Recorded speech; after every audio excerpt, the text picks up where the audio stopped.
Alright YouTube, this is 2 Cent back with my 2 cents on OCTOPATH TRAVELER, and today I wanted to go over some more of like the in-depth mechanics behind the game.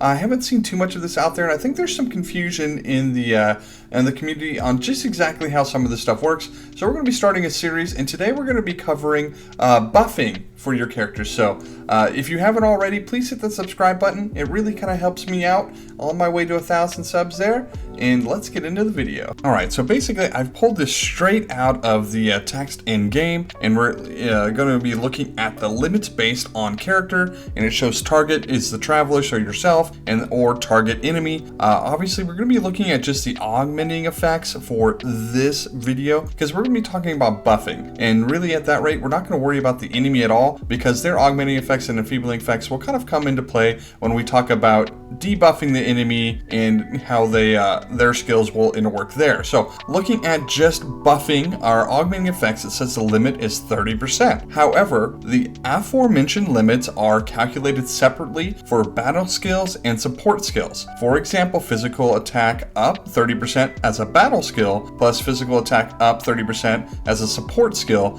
will equal up to physical attack up by 60%. So now we have to ask ourselves, okay, so what is the difference between a battle skill and a support skill? Alright, so we can see from here that a battle skill, or any skill that you're using in combat that consumes SP, so anything that's on the learned skill sort of thing that you're going into and you're choosing while you're doing your battle, those are battle skills. Obviously that kind of sounds like you probably already knew that, but I need to make this distinction so that you can understand where you can stack buffs and where you can't. So then we look here, it says passive skills, and these are skills that are automatically activated in battle and include resistance boost, support skills, and more. So that's what we're looking for there with support skills. So we know that these are going to fall under the passive skills, such as like that we would see with Fior, you know, at the start of battle, self 20% attack up for 3 turns, and while at full HP, self 20% sword damage up. So let's go ahead and use Fior as an example why we have her up. So we're going to have that 20% attack up from her passive, and then if she was to use her skill, that it provides another 20% attack up, then we got 40% attack up. So we're not going to be capped at 30 because we're using both a support skill and a battle skill. So technically we can make this go all the way to 60. So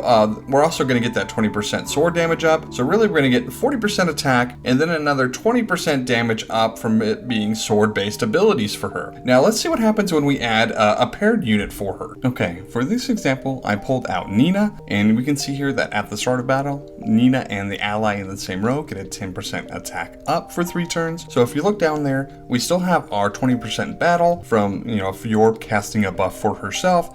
And then we have for the support, we have Fior's 20% attack up, and then we're going to have Nina's 10% attack up for a total of 50% attack up there. So I hope that kind of makes sense for you guys. Let's see when we add another buff in. Alright, so for here, we grabbed Pia.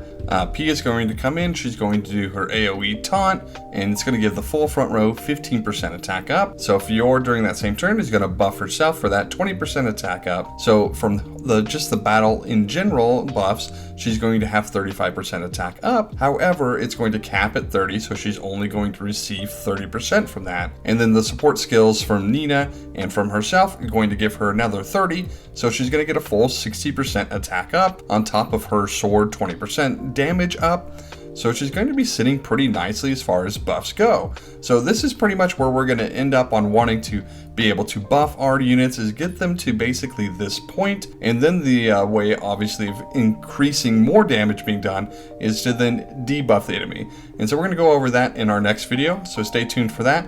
And that's been my 2 cents.